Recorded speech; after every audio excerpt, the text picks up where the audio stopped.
Tommy Nash le séúra cethir do Comhrá Le Tomás. Bílinn gachtaí céadaoin I gcóir le EIRGRID.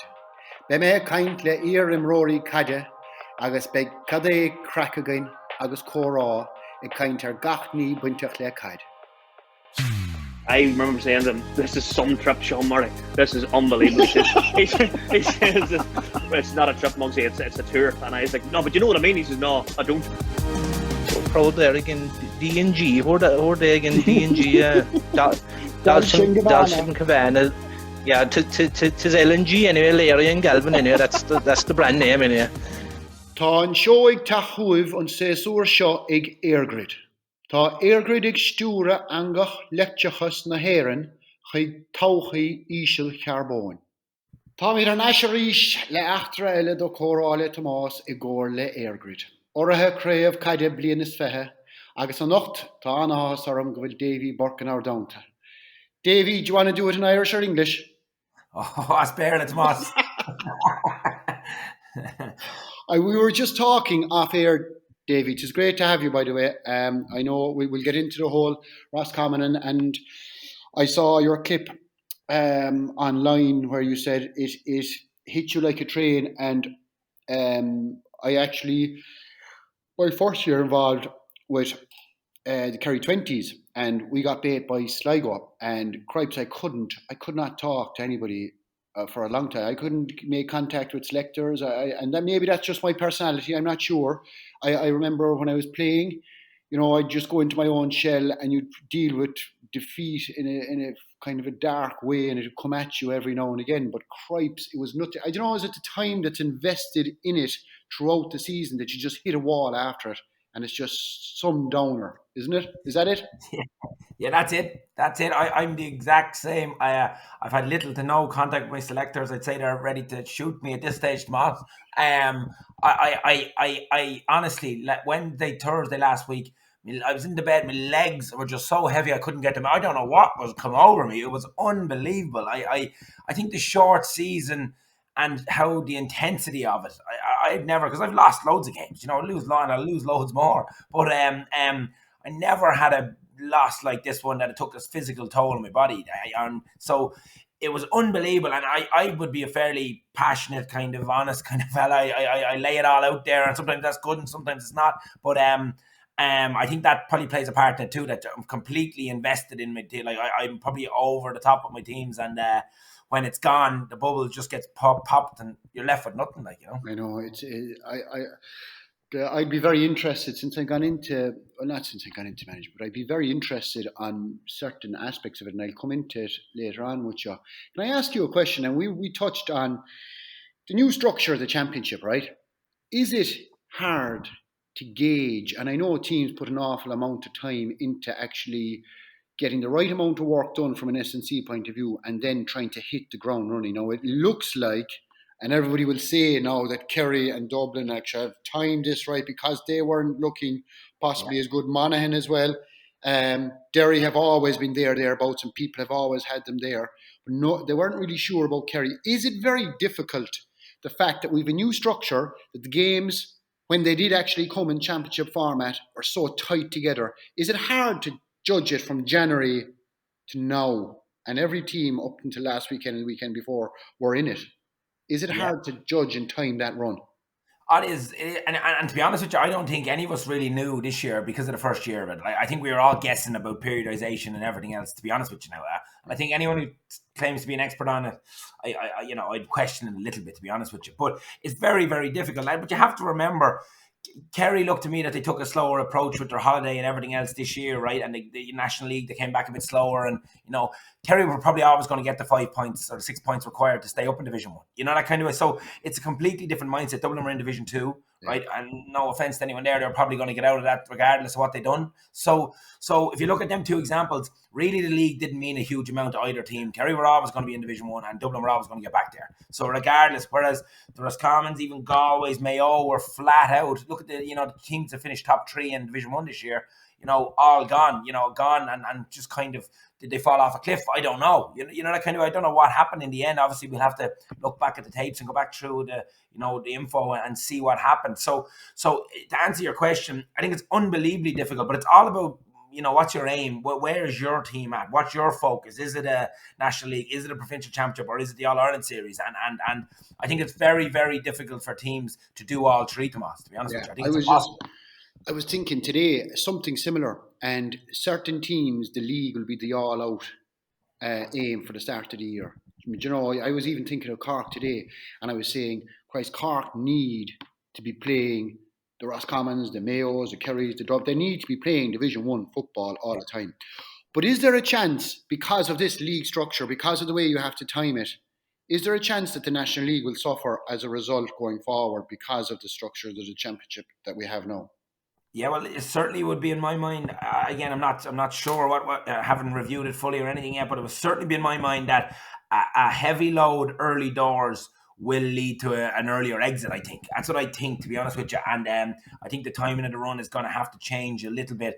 And at the National League, who we all would have felt only 6 months ago was the most important and main competition we have, I think this round-robin All-Ireland series is definitely going to take over as the best because it's a brilliant competition. Brilliant. I think it's a brilliant format. It's a brilliant competition. There was probably a lot of teams on quicksand in the first year of it, that kind of way. So I absolutely would agree. I think something in the middle is going to take a hit. I think everyone was expecting the provincial championship to be that, but I'm not sure. I'm not sure if that's going to be it. Do you think next year with this format and teams may be thinking, Christ, this won't get serious till the end? Teams will see the first round. Every round is vital, isn't it? In terms of home, away, like yourselves, Davy. Instead, you were so close to having a home fixture, and it would have been huge to have been playing in the Hyde, for yourselves. But even more than that, Tomas, we should have been with our feet up in a spa for the weekend. We should have topped the group. We should have beaten Dublin. There's no two ways about that. We should have beaten. We're 7 points to 3 up or something along those lines. We should have beaten Dublin, and we didn't give away a terrible goal, and we still ended up with a chance to win it. But so if we had done that, our game at Kildare was then a dead rubber. It didn't matter. We were on 4 points regardless. We were clear, and so we would have had the weekend off. Would have been in the quarter final, and then you seen the week off what it meant to teams. That kind of it meant the world for the rest and recovery. So every game, look at the last round. Sure, we all thought Galway were going to top the group. We all thought, well, and sure, it ended up scuttled altogether, which is brilliant, though, isn't it? Yeah. Brilliant for the viewers, brilliant for the supporters and the fans and the neutral fans. I think 3 weeks ago, Davy, everybody I asked, myself included, it was everybody changing their opinions week by week by week. So many people were saying Salmon's heading west of the Shannon, no doubt about it. Call it Mayo or call it Galway. Most fellas calling it Galway, and now both gone. It is it's. Can I go back to the start?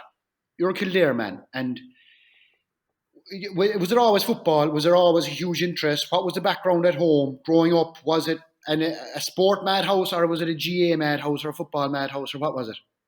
GA madhouse, yeah. Football GA madhouse, yeah. My parents are both teachers and mental into the GA. Both of them do.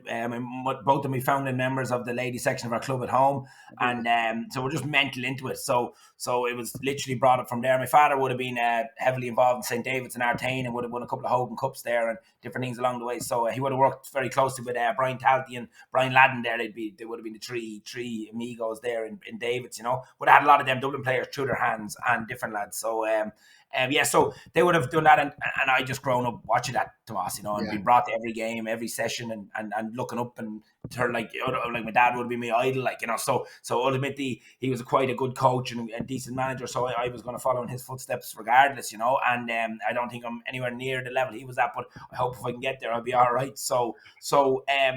That was it. And obviously Mam then was county board chairperson, board and O. They were involved in everything, So literally GA, we were just GA madhouse. And my father was a Clare man, my mother's a Mayo woman. So it was just crazy. Yeah. You're can you talk about? I'd say your dad coaching, your mom involved as a chairperson. I'd say 7 night a week job. Yeah, exactly. It's you would have been. The Miko era, so in Kildare, that successful era, you would have been going to all those games. So when Was it who palmed it to the net for Galway? The palmed goal for Galway in the semi-final. And I'm standing in the canal, on the canal end, up against the railing. Me and my cousin, I don't know what age I'm about. I'd say I'm 7 or 8, and I'm standing on the railing and the canal end. And as Galway, was it Donlan or someone? I'm not sure who it was. Palms the ball into the net and breaks Kildare's heart in the All-Ireland semi-final. Anyway, so All-Ireland final, isn't it? Yeah, All-Ireland final. Yeah, All-Ireland final. Yeah, so they had a huge win against Kerry in the semi. Yeah. And Carla Dwyer, who was my teacher at the time, or not at the time, sorry, who went on to be my teacher, kicked the 45, didn't he? Yeah, Carla was there with Mico, Yeah. So Carla was actually taught me accountancy in County College there for a while too. So yeah. Yeah, I was sitting on the bench that day against Kildare, and that was a huge one because the build-up, I can imagine it was the same. It was the same in Kildare as it was at home, but the build-up was massive. And I remember there was after the match, we were coming down. There was a guy from Kildare, a big businessman who had a summer house in Dingle. And whatever way, we were stuck in traffic getting to the train station. Nobody talked on the bus. This guy Dermot cocked that the Kerry bus was behind him. So he got out of his car and he danced a jig in front of the bus. Even Paddy got a laugh. He got a laugh out of it. He saw the funny side of it. Yeah. That was a huge win, yeah. And was it, say, your own? I know you picked up an awful lot of injuries when you were young playing, did you? Yeah, so when I was 15, I would have torn my cruciate, right? But it was back when I fractured my kneecap and torn my cruciate. But it was back when, MRI weren't readily available. So it was an X-ray job. So I got X-rayed, cast, all that type of stuff. So I fixed the fracture, but unfortunately never touched the ligaments. And ultimately, whenever I came back, I just destroyed the whole thing. Now the whole thing's wrecked. So I have a bit of a plastic kneecap. So to be honest, Tomas, I was never any good anyway, to be honest with you. Did that rattle you, Davy? Did it really affect you in a serious way, or did it develop you and make you tougher going forward? Or well, I had no choice. As in, if football is all I knew, and work or football, that's all we had. We have a family business and it works. So both my parents were teachers, but they were on career breaks, full-time career breaks at that stage, and they went into the pub business and a bed and breakfast business and stuff. So we only knew we all worked together and we all went to football together. So there was nothing else. So ultimately, I got injured, grand, but I had to stay involved. So I went off and got level 1, the foundation and level 1 courses and all done. I think I was the youngest maybe ever recipient of it because I had to stay involved. I was only 15, 16, but I had to stay involved. There's no choice, that kind of way. So it could have rattled me, but my decision was to go back into the coaching side of it, And there was never fear that you were going to not go coaching or not just go down another avenue. You just always wanted to go at that. Yeah, I don't know anything else. That kind of, I don't know. As I said, watching my father, watching my mother, I don't know anything else. So there was nothing else interesting me, to be honest with you. That this is my passion. This is my hobby. This is what I love to do. And I'm very, very lucky. I'm only a young enough man, and I'm in a good position. And have a lot of experience done. Obviously, I would have neglected or passed up on life opportunities, that my friends were doing, or heading away J1s and all this. I would have stayed at home managing a B minor club team, that kind of way, or a C minor, and I didn't go to the on. And don't get me wrong, now I regret them, or I'd definitely go again if I had the chance in the morning. But ultimately, I probably wouldn't be sitting here talking to you if I had went, that kind of way. So yeah. The coaching courses, Davy, did you find them good? Did you find them? Is it something you'd recommend young fellas who have any interest to go at? Yeah, absolutely. Yeah. So the foundation is very, very basic, but that's as it should be. And then level 1, but the level 2 particularly is a very, very good course that GA provides. It's a very good course. It's really interactive. It gets deep. It's very practical driven. So you have to actually get out on the pitch and execute after you're doing your inside stuff. You have to get out and execute on the field afterwards. And then you have a full document to do it. Now it's a number of years since I done it, but it's you have a full and you get assessed. So a coach will come out and assess you taking a session, and then you get marked out of that. And it's a proper course, I have to say. But one thing on the GA, so it's a brilliant. Everyone should have to do it, and I do think it's written that if you want to be involved in inter-county teams, I do think you're supposed to have up to level 2. Whether that's enforced, Tomas, I don't know. But it's a little bit limited outside of that, though. So I've been to the FAI, the IRFU. I'll go anywhere to learn anything, and I do think it's a little bit limited. That's all the GA has to offer. 3 courses: foundation, level 1, level 2. Good luck to you. That's it. Out you go. Whereas, the crack, the secrecy culture in the GA. I can't tell Tomás Ó'Sé anything in case he takes it off.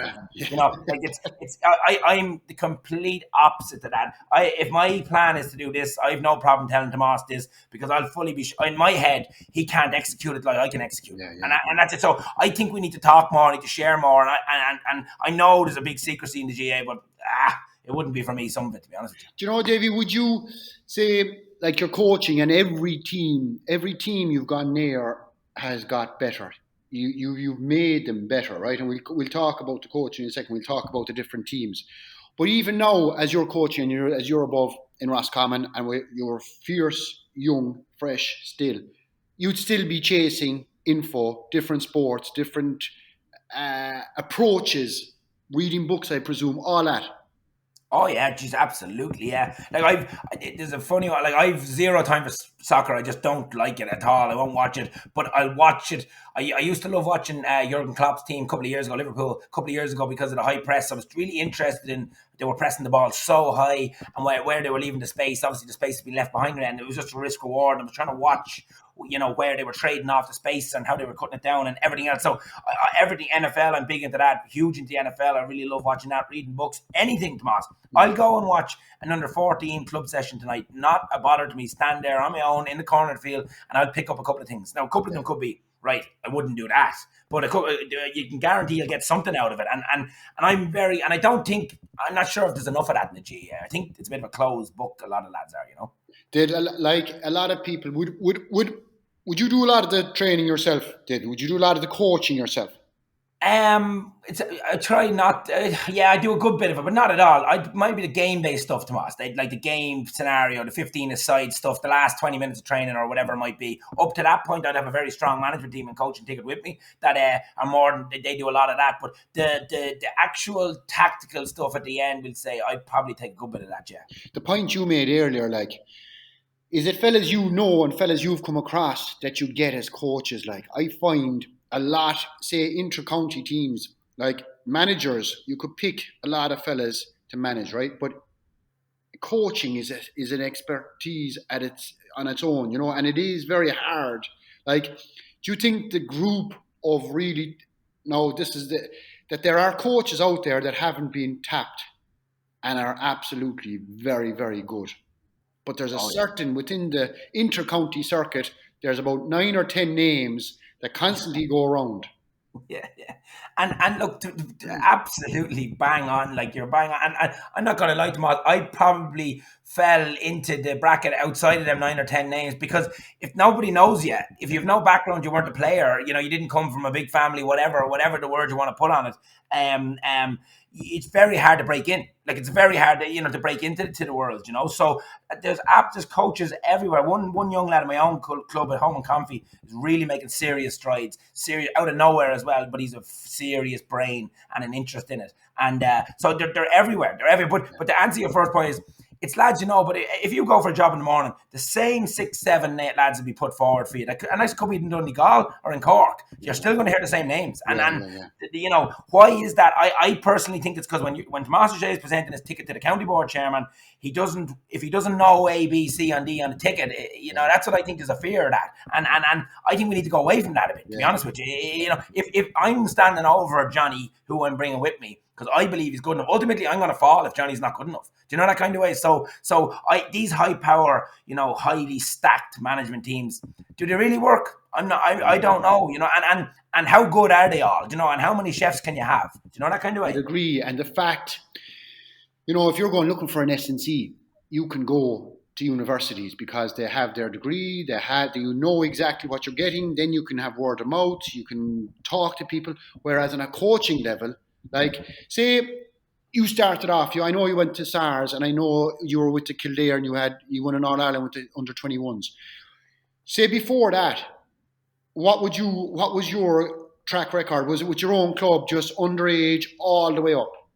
No. Geez, I'll go a bit before that too. So we'll say it was with my own club all the way up underage, right up until maybe 2013, 14, I think. But I would have been managing when I was 18 years of age. I managed our senior ladies for 2 years, and we won the first ever Division 1 senior championship. Sorry, first ever senior championship in the club. So, and that was actually, it's named after my father, so that was a big one for us.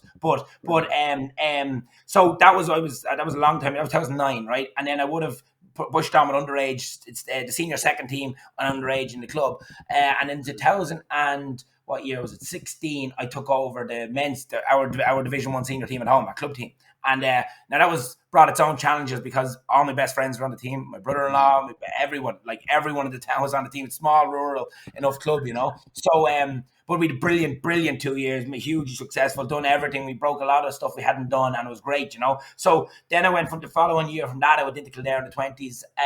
Sorry, I'm missing 2 years. I was at the Dublin Ladies, sorry. I was the assistant manager with Greg McGonigal for 2 years in 14 and 15. I knew I was missing a couple of years there. So in 14 and 15, sorry, I was two years with Dublin Senior Ladies. And I tell you, Tomas, to this day, I've never met a group of brains like that group of girls. Oh my God, they're the smartest bunch of footballers that ever lived. They taught me more about football than anybody else ever will. They were like Denise Masterson, Siobhan McGrath, Circa Furlong, Sinead Ahern.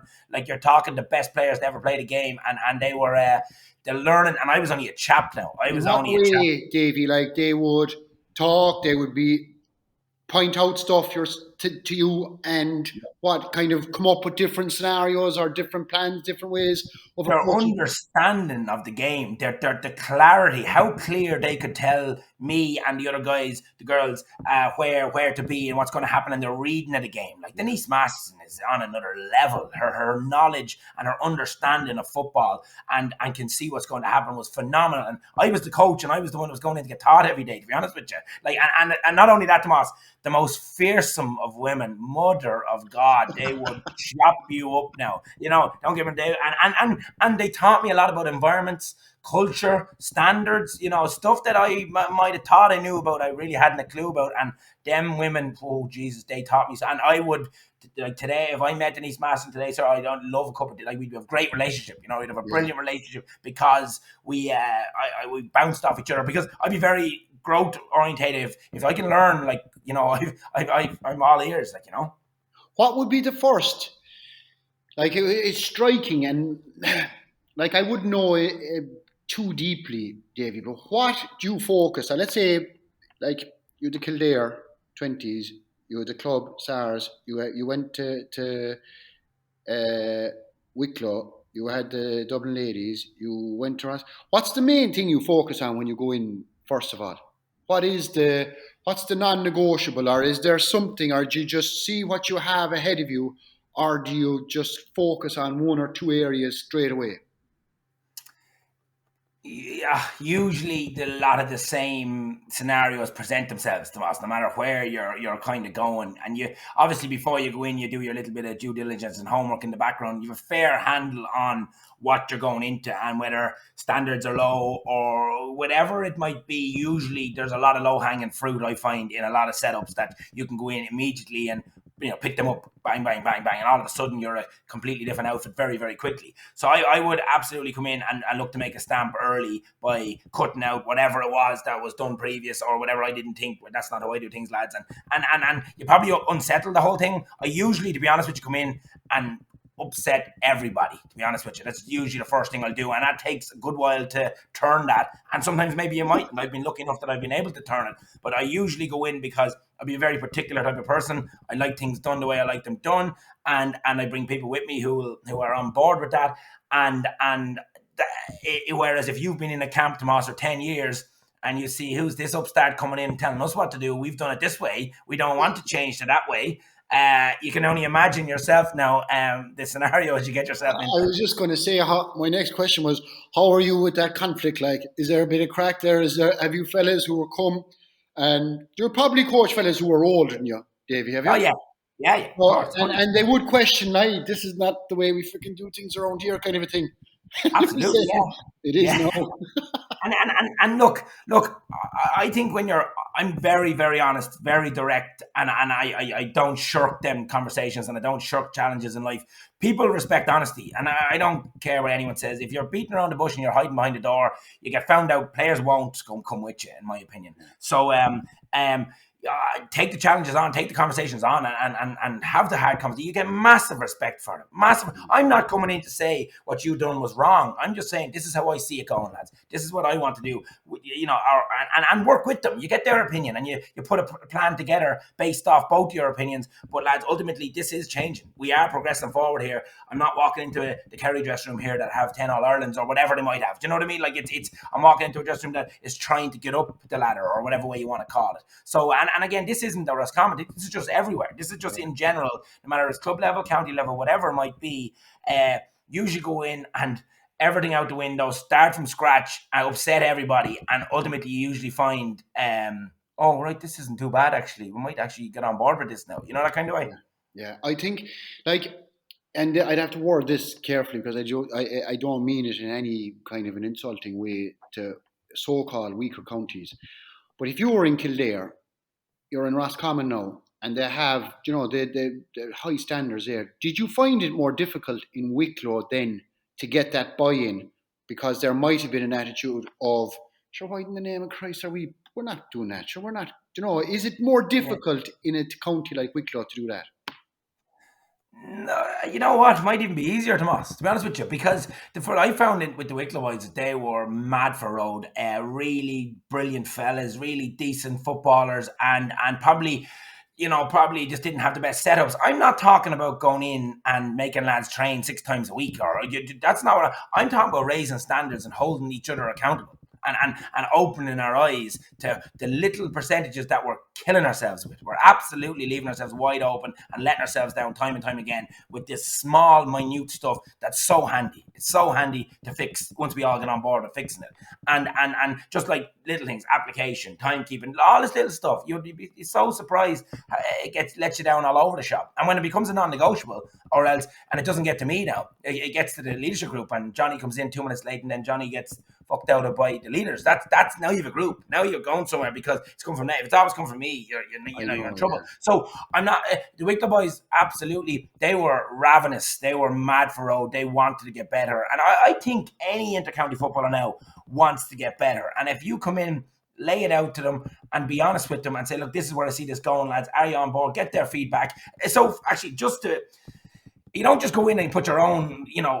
I would have spoken to all of these lads one-to-one before I'd ever go into a team. So I'd never walk into a room with 30 lads looking at me for the first time. I'll have met every one of them and talked to every single one of them individually. What's good? What have you done well? Right, I'm telling you, this is what I'd like to see. Let's meet in the middle somewhere here, lads, and then you bring it forward. So I'm not just coming in like a dictator here, just saying this is the way we're doing it. I'll have already got this done behind the scenes with them. But when it's done, it's fucking done. And that's it. There's no rowing back from that. You know that kind of way? There's an amount of time, Davy, in it, isn't there? In an inter-county, does it? What kind? Do you find it hard to balance? Is it just all consuming, isn't it? Oh, it's everything. It is unbelievable. I never, even the step up from Wicklow to Roscommon is frightening. It's frightening the time. I can't believe, and obviously there's travel involved, but it's not too bad for me, but there's travel involved, and I can't believe the time. And now, I didn't feel, I said this in the dressing room only 10 or 12 days ago, I don't know how long, but 2 weeks ago, I didn't feel 1 minute of the journey now, and that's the God's honest truth. So it'd take me an hour and maybe 10 to get out from Dublin City to my house, would say, right? And then an hour and 20 from there to Roscommon, something like that, say, right? So you're probably talking 2.5 hours, give or take, right? And I didn't each way. I never felt a minute of it. That because I was loving it, absolutely loving it. They were meeting me in the middle, applying themselves, turning up, and just mopping up everything we were saying, So I never felt a minute of that. But I'd say I can only imagine you're in a squad or a side, that's on the slide, or they might be turning toxic, or there might be imagine how horrendous that must be when you're still giving the same time, you're still giving the same effort. I'm lucky enough, I've never been involved in one of them, but Jesus, it must be soul destroying. Whereas it can be so powerful, like being part of a group, a positive group, tomorrow, as you well know, is unbelievably good for your physical state, your mental state. It's unbelievably good for you, and don't get me wrong now. My missus probably doesn't like it so much because I'm loving being there. And I like even something small, usually I hate leaving 2 days between sessions. So as in, if you go Tuesday and a Thursday or whatever it might be, but whatever the game, if you have a game on a Sunday, I'll always go on a Friday. I just don't like going Thursday to Sunday, right? It's my own thing. But so if you're going Tuesday and then Friday, like the Wednesday, Thursday would kill me now. 2 nights away would kill me. It would fucking kill me. I just can't deal with it. But now I'm talking. You need to be involved in some way at it, is it? I need to be with the lads. I need to be with them. I need to be there. Your wife is delighted with you, Davy, is she? She's 20 years in the going out, Tomas. She knows the story. But I just need to be around. Now, don't get me wrong. Right now, because we're a week and a half gone, I couldn't think of anywhere worse to be today. Just today. Do you know what I mean? But I mean, when you're in the mix, I hate not being with them. It's mad. It's mad. And don't get me wrong. I'm not talking about January. I'm talking about the last 6-8 weeks here when you're really rolling the grounds hard. There's a buzz, the crack. It's very hard to be away from that. Now I know I'm a little bit tapped, but like that's just the way it is. What you find the hardest thing about it? Management. About managing. Is it dropping fellas? Is it telling fellas?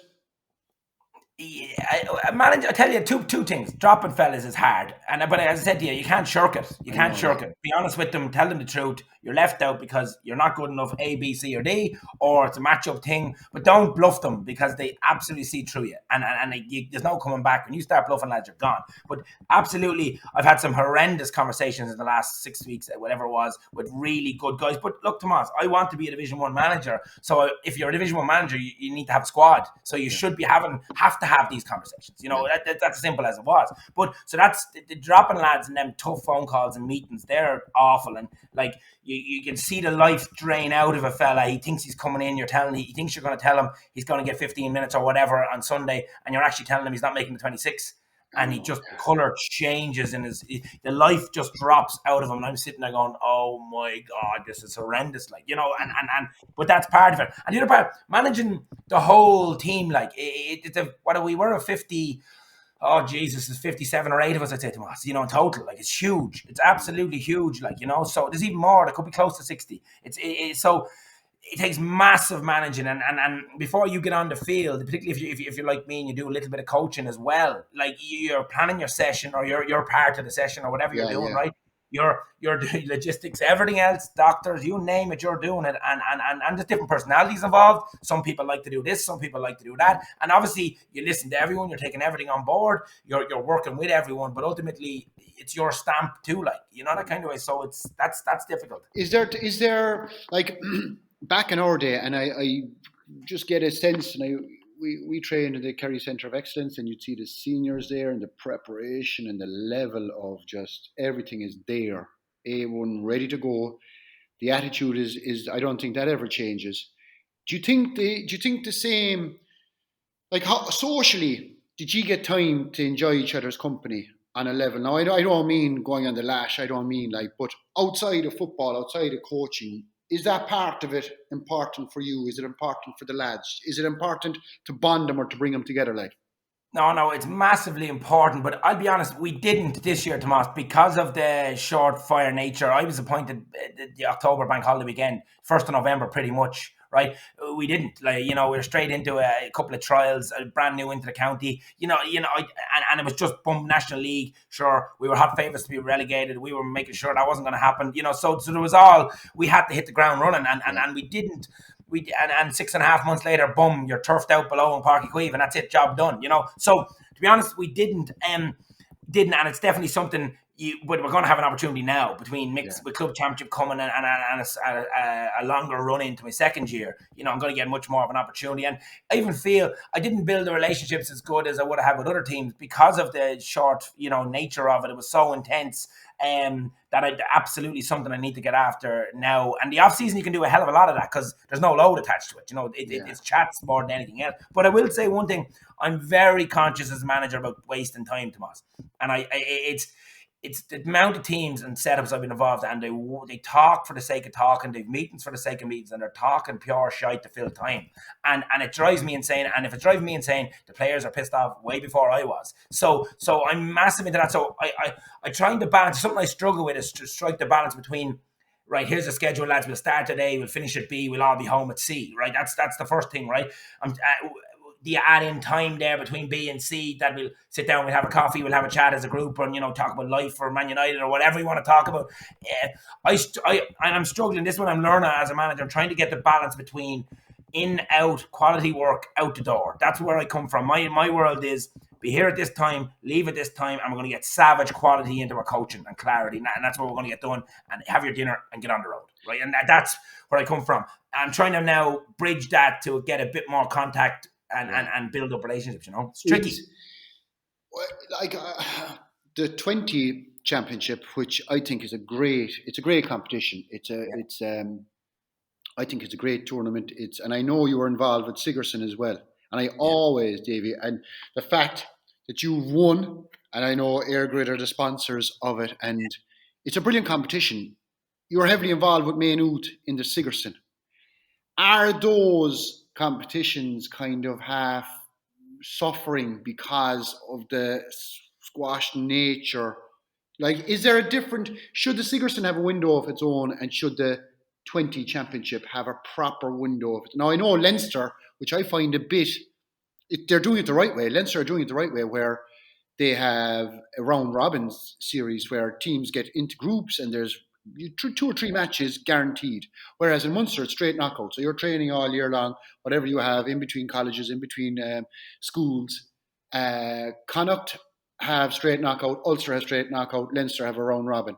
Like, do you think the GA could be doing more for those competitions? Now, this is the fact that you are an intercounty senior manager as well, and you were saying, it's hard to fit it in. Do you think there is do you think they should fit it in a bit better than they are? I do, absolutely, I do. I just on the under 20, I think it's ridiculous that Leinster have their own round robin. I don't get me wrong, there should be a round robin, but why you can't be? Kildare won the All Ireland this year after being beaten by Westmeath in the first round. I think you were brought to extra time by Clare early on, so don't get me wrong, brilliant for Brian Flanagan, class 2 years in a row, get to the All-Ireland final, won it, but they were beaten in the first round, just like when we won it, we were beaten as well early on, and we got another go at it. So it's hugely important. I was watching the Roscommon play Sligo in the first round of Connacht this year, a really nice Roscommon team, just took time to warm to the task, as can happen because it was the first day out, and boom, a really good Sligo team, as we all seen, beat them. But Roscommon were definitely going to be better for the second day. They were definitely going to be better for the second day. Yeah.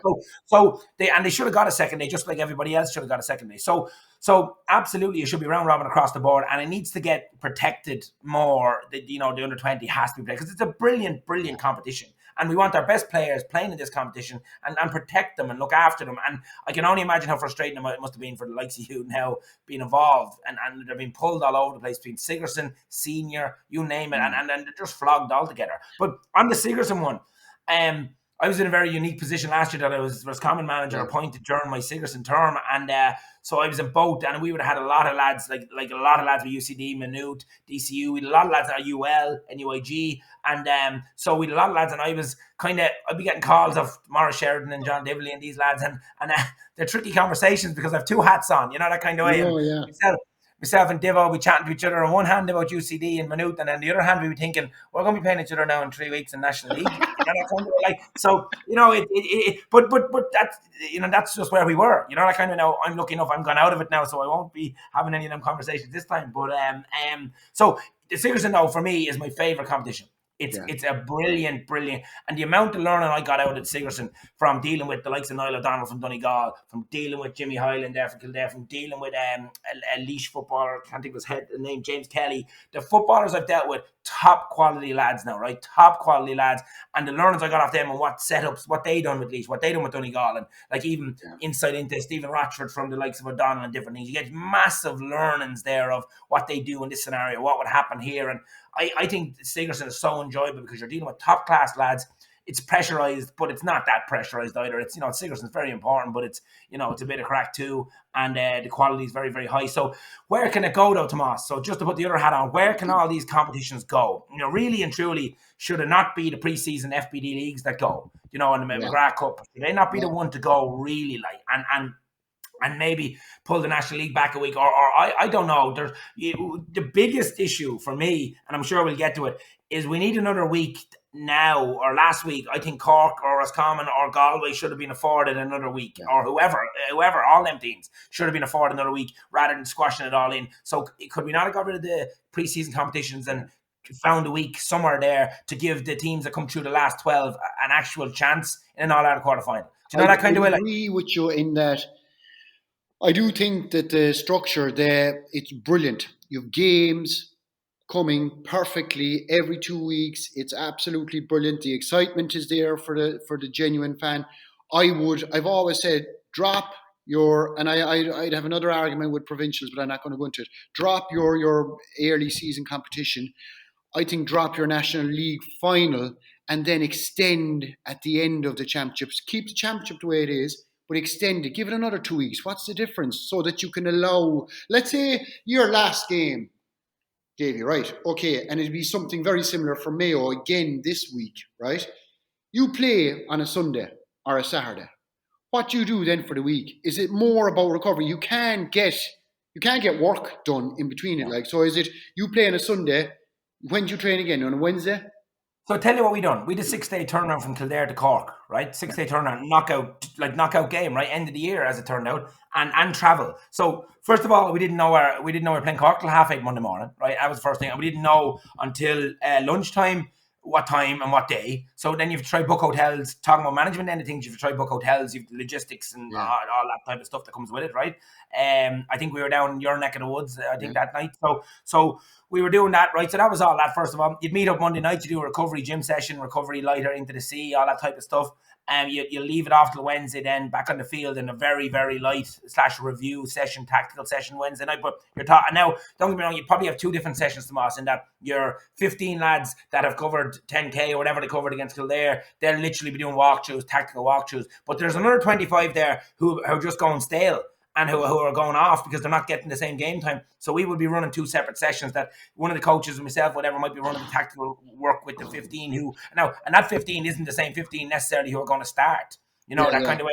But it's just that they're the ones that have the mileage in the legs. So they'll be protected and we'd be training away with the other boys at the other end, because ultimately they're the lads you need to come off and finish the game. And if they're doing walkthroughs, Tomas, week on week with 10 minutes of game time, they're going nowhere. They're sharpness out the window, that kind of way. So we came back into Wednesday, done a review, trained Wednesday night, and got the bus down to Cork Friday afternoon and played Cork Saturday, and that was it. So we got one session in during the week, but again, it was a walkthrough session. That's all it was, and so it's purely about recovery.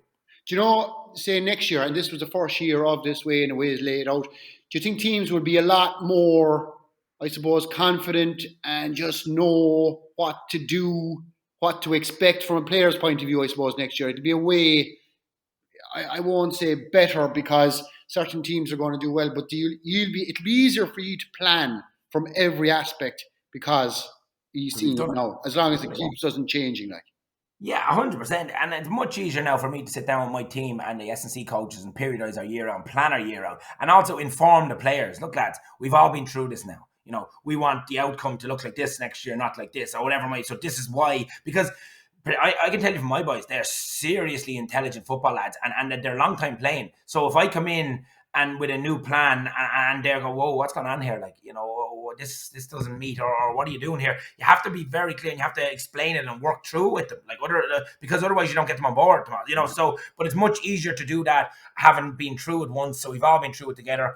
Obviously our outcome was our outcome, and now we need to go back and try improve that, so and this is how we're going to do it, lads, and it's much easier to do it now that we've a year's experience under our belt. And you will find that, like you were saying earlier, teams will have to, something's going to have to reduce. Your focus on something is going to have to drop a little bit here in order to be ready for, I think it was the 9th of May, or I can't remember when it was, early May, when we kicked off in the All-Ireland series, What was I going to say? On a lighter note, I had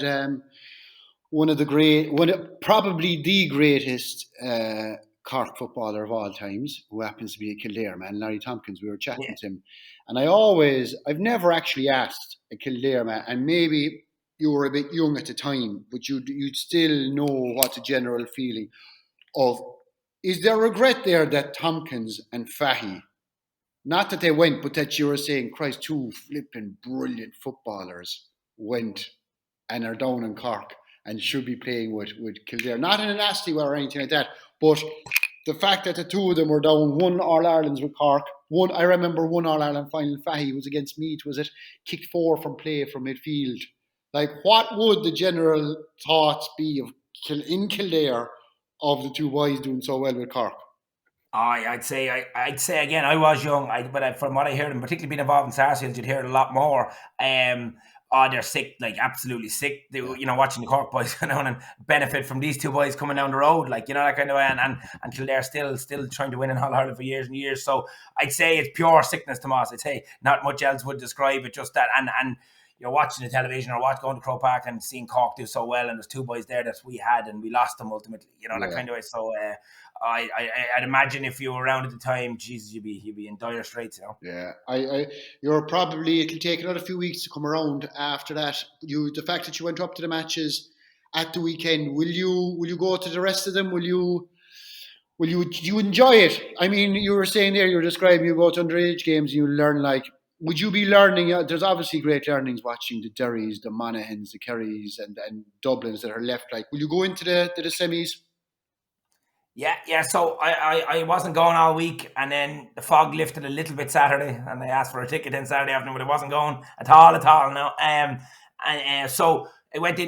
But like the likes of Derry and Cork now, while it was a terrible spectacle for the public, it was massively intriguing. I'd love that crack now. I'd love to see how they go at each other and how Cork tried to break them down. And geez, if Cork had a couple of more shooters on the field, they had a lot of opportunities there, huge amount of opportunities there. But so I'd be very interested in that. I know it didn't look great, Evan, but I love that. And the TV doesn't tell you enough, So I'd be in there literally for that. So I will. I'll be at all the games from here on in. Just on that, do you think the long kick out is coming back into vogue a lot more?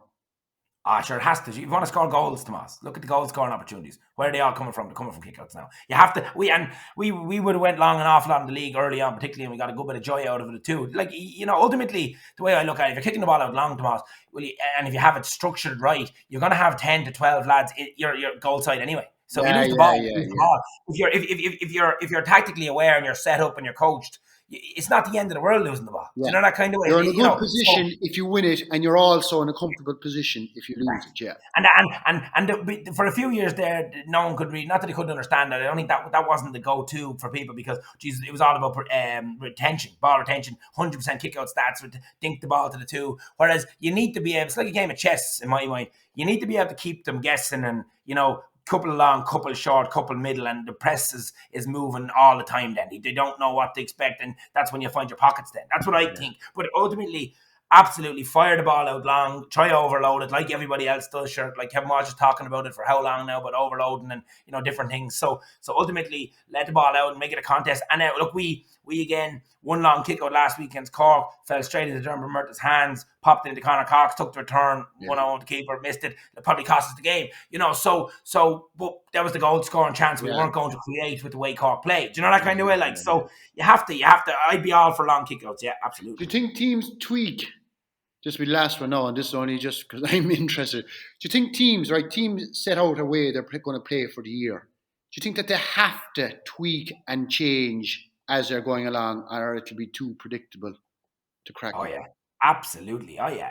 Like, sure, everyone, when that crack happened in Croke Park with us against Dublin, and Dublin wouldn't come out after us, and everyone thought that was Roscommon's plan. Like, that's all they can do is hold the ball. Sure, the greatest load of nonsense. Don't get me wrong. We were happy to be patient. Don't get me wrong. We had any intention of holding the ball for 6 minutes? Not a mission. No. So, but then we went out the following weekend against a Division 4 team, and we kicked all day, and we kicked 121 and 117 from play. Yeah. So do you know what I'm saying? Like we have to adapt and we'll play to what we're up against. But if you look at the best team for the last 10 years, Dublin, they're the best on field. They'll change tactics and approach in a 2-minute period on field. They don't need to get to half time. They don't need to. Yeah.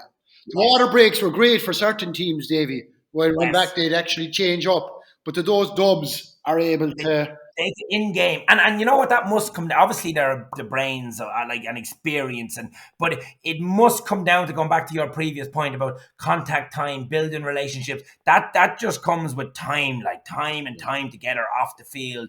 You know, building relationships and an understanding of the game, and they're the best I've ever seen at that.